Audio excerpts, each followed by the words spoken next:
안녕하세요. Struct Sum, Curve Structure Reasoning for a Long Document Extracted Summarization with LLMs 라는 논문을 주제로 발표를 진행할 가천대학교 인공지능학과 아이라스크 연구실 석사과정 강지연입니다. 먼저 목차입니다. 목차는 논문의 순서대로 Abstract Introduction, Related Work, Method, Experiment, Analysis, Conclusion 순서로 진행을 하도록 하겠습니다. 처음으로 앱스트랙트 내용을 다루면서 이 논문의 전반적인 내용에 대해 보도록 하겠습니다. 일단 여기서 제안하는 스트럭썸이라는 것은 이제 Sentence Level Graph Structure를 통해서 이제 훈련이 필요 없는 프롬프팅 프레임워크를 말합니다. 이제 LLM의 경우에는 이제 다시 학습시키는데 굉장히 많은 리소스가 필요하기 때문에 이제 훈련 없이 그냥 프롬프트 엔지니어링을 사용을 해가지고 이 성능을 좀 높이고자 하였습니다.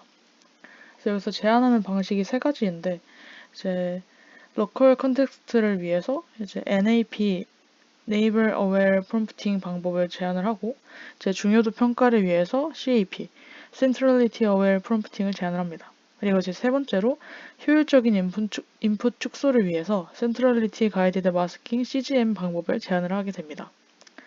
그 실험 결과 이 방법을 사용했을 때 이제 서머리 퀄리티와 팩추얼 컨시스턴시를 향상시킴을 확인할 수 있었습니다. 이제 기존에 존재하는 방식을 먼저 살펴볼 텐데, 이제 기존에 존재하는 추출 요약 방식은 핵심 문장을 선택해서 간결하고 사실적으로 신뢰할 수 있는 요약을 생성하는 것입니다.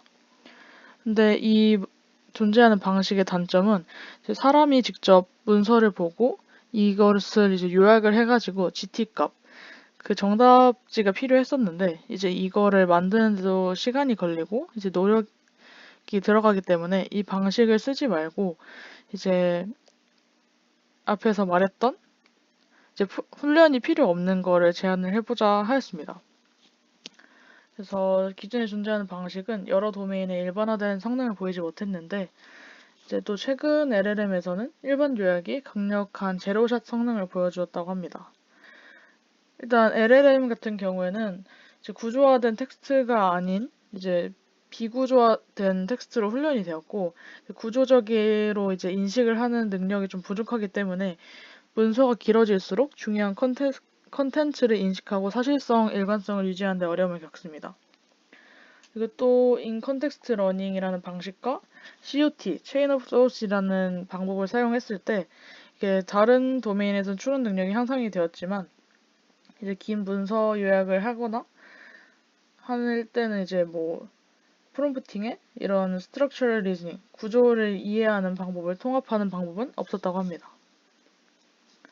여기 앞에서 말했던 인컨텍스트 러닝과 COT 개념에 대해서 살펴볼 텐데요. 인컨텍스트 러닝 같은 경우에는 LLM을 다시 훈련시키지 않고 프롬프트에 정보를 같이 실어서 주는 방식을 의미를 합니다. 그래서 단순히 질문을 할 때 대한민국의 수도는 어디야라고 하는 것이 아니라 이제 예를 들어서 미국의 수도는 워싱턴, 일본 수도는 도쿄, 중국 수도는 베이징 이런 식으로 예를 줌으로써 이제 대한민국의 수도도 이런 식으로 연관해서 생각을 하도록 하는 방법입니다. 그리고 COT 같은 경우에는 이제 프롬프트에 문제랑 답만 주고 이제 새로운 문제를 주고 답을 생성하도록 하는 게 아니라 이제 문제와 풀이, 답 이런 식으로 구성이 되어서 이제 새로운 문제가 주어졌을 때 풀이를 바탕으로 이런 식으로 답을 내면 되겠다라고 이제 학습을 하면서 이제 좀 더 정확한 아웃풋을 내게 됩니다. 그래서 이제 연관된 관련 연구로는 이제 그래프 기반으로 해서 요약을 하는 방식과 LLM을 사용한 요약 방식이 있는데 이제 그래프 기반 모델은 문장 사이에 관계를 포착을 해가지고 유사한 문장이 있으면 그래프 상에서 이제 시각화를 했을 때 좀 더 가까운 위치를 하게 됩니다. 그리고 이제 LLM을 사용한 요약 같은 경우에는 이제 이런 요약 벤치마크에서 강력한 제로샷 성능을 보여주었지만 이제 LLM의 경우 할루시네이션이라고 하는 문제가 있습니다. 할루시네이션이라 하면 이제 LLM이 답변을 생성을 할 때 뭔가 정확하지 않고 이제 거짓을 지어내거나 하는 문제를 의미를 하게 됩니다. 그래서 의료나 법률 도메인에선 성능이 떨어지는 문제가 있었는데 이를 개선하기 위해 QA 프롬프팅 방식을 도입을 했다고 합니다. 그래서 이 QA 프롬프팅은 뭐냐? 문서에서 핵심 정보를 추출하기 위해서 질문 응답 과정을 스스로 수행을 하도록 유도를 하고 이 과정에서 추출된 정보를 최종 요약 생성에 활용하는 것을 의미합니다. 이제 여기서 제안하는 방법에 대해서 살펴보도록 하겠습니다. 이제 문장은 총 n개로 이제 구분이 되는데 문서에 이제 10개의 문장이 있다면 이 문장을 하나씩 쪼개가지고 이렇게 시퀀스로 일단 우선적으로 만들게 됩니다.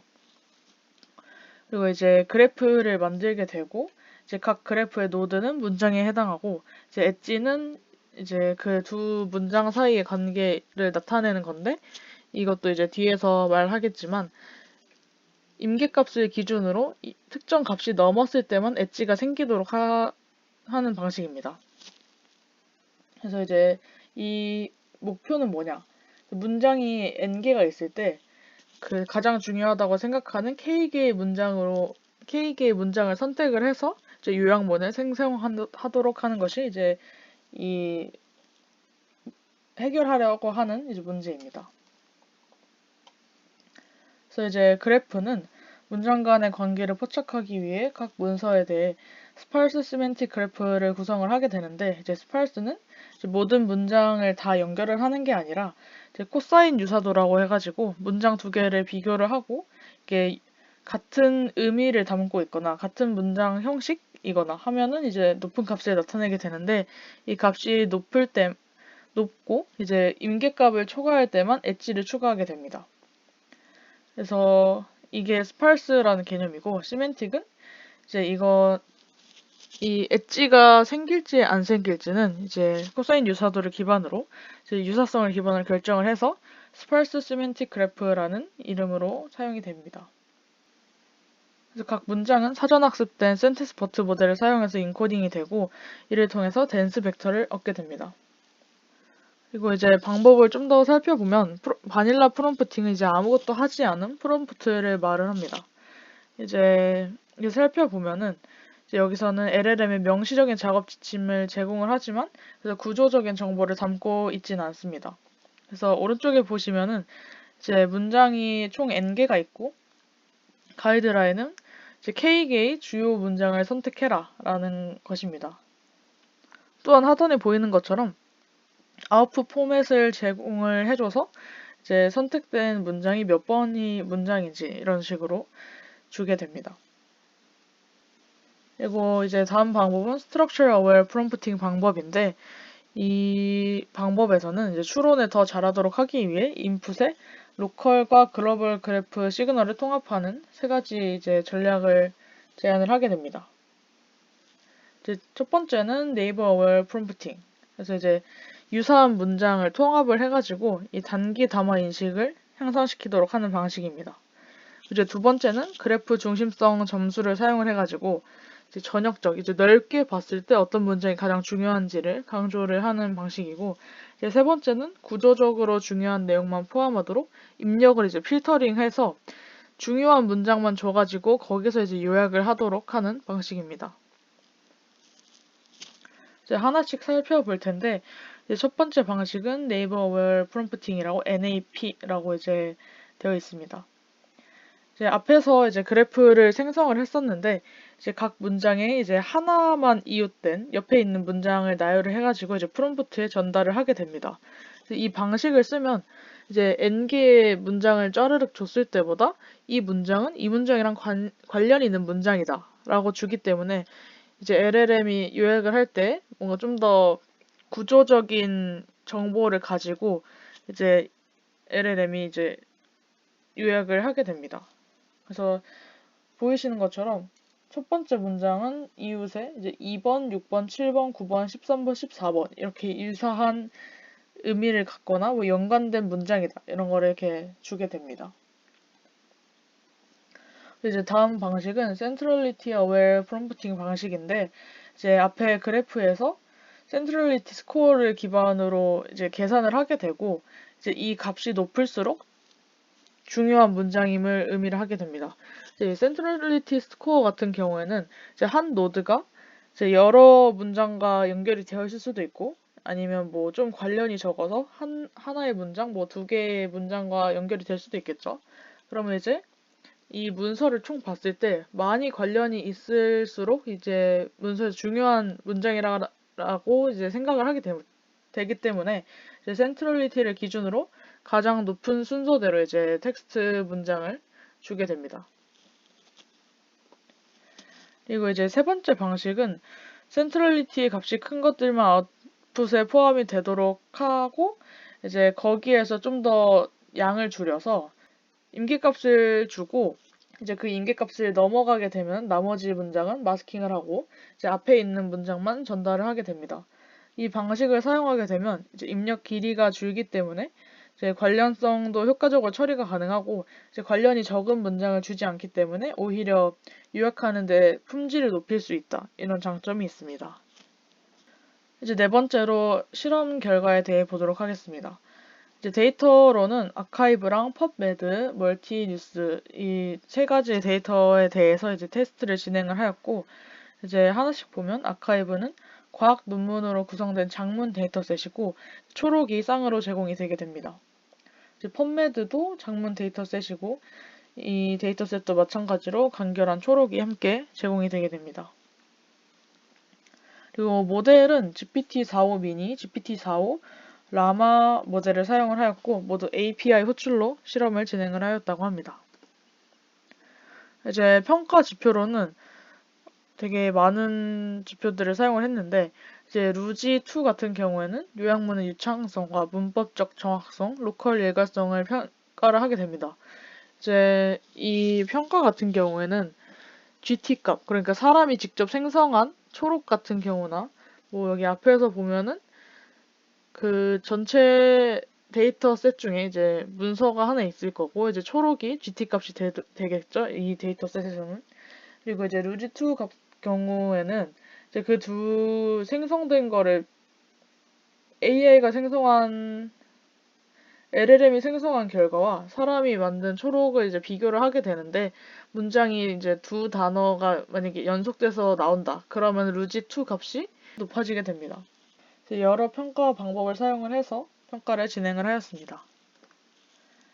이제 하이퍼 파라미터도 세팅이 가능했는데, 태그를 구성할 때 프리트레인된 모델을 사용을 해서 각 문장을 인코딩을 하였고, 이제 문장쌍 간의 코사인 유사들을 계산하고 시뮬러리티 스레시홀드를 초과하면 무방향 엣지를 추가를 하였습니다. 이게 무슨 말이냐면, 이제 아까 그래프를 계산을 할 때 이제 임계값을 기준으로 엣지를 추가를 한다고 했는데, 이 엣지는 방향을 가지거나 무슨 웨이트를 가지고 있지는 않고 이제 1과 0으로 구분이 되게 됩니다. 그래서 이제 하단에 보이시는 K는 선택할 그 주요 문장 수이고, 이제 세타 값은 그 유사도에서 임계값을 의미를 하게 됩니다. 그리고 이제 로우 값, 이 값은 센트럴리티 커버리지 레이시오라고 불리는데, 이 값은 앞에서 말했던 일정 임계값을 넘어가는 문장은 이제 마스킹해서 전달하지 않는 그때 사용되는 하이퍼 파라미터 값들입니다.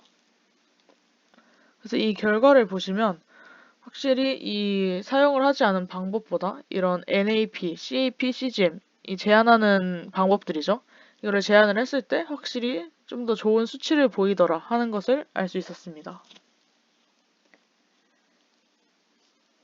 그리고 추출 요약은 여전히 사실과 다를 수 있기 때문에 세 가지 지표를 사용을 해서 평가를 했는데, 사실적인 일관성을 위해서 FastCC, SummerC를 사용을 하였고, 이제 LLM에서 저지라고 하는 방식이 있는데, 다른 LLM을 이제 평가자로 사용을 하는 방식입니다. 이 방식을 사용해서 G-eval이라는 지표를 사용을 하였고, 이제 보시는 것처럼 이제 아무것도 사용을 하지 않았을 때보다 다른 그 NAP, CAP, CGM 여기서 제한하는 방식을 사용을 했을 때 좀 더 좋은 수치를 보이는 것을 알 수 있었습니다. 또한 여기서 보시는 것처럼 NAP만 붙였을 때 가장 좋은 성능을 보였었는데, 이제 이 방식이 로컬 추론 오류를 줄여서라고 분석을 하였습니다. 그리고 이제 에블레이션 스터디를 진행을 하였는데, 이거를 이제 하나만 썼을 때, 두 개만 썼을 때, 아니면 세 개 모두 다 썼을 때에 대해서 실험을 진행을 하였다고 합니다.